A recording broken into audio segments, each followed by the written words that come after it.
is that we get called at the alert. The Lake County Emergency Operations Center is Charles Caldwell. Caldwell greets things with a skepticism characteristic of many law enforcement officers. He's the Lake County Sheriff's chief deputy. And there's no more critic than myself, simply because I grew up in this county and everything I love is in this county, children and family members, and I can't, I'm not going to sit here or anywhere else and let them start up a nuclear power plant without a proper process of evacuation. Chief Caldwell says flexibility is one of the emergency preparedness plan's most valuable features.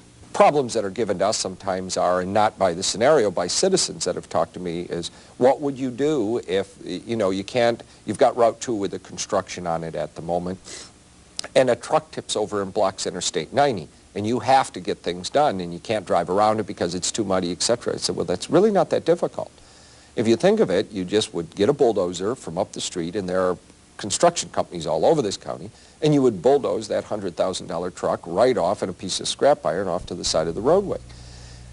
Drastic times would call for those drastic measures. If it's not that drastic, then you're going to take the time to upright it and tow it away like you normally would in an accident. Construction on State Route 2, for example, if we look at it, the whole thing is not torn up for miles. You could commandeer, if necessary, trucks in the area, and you have time to react to those kinds of things.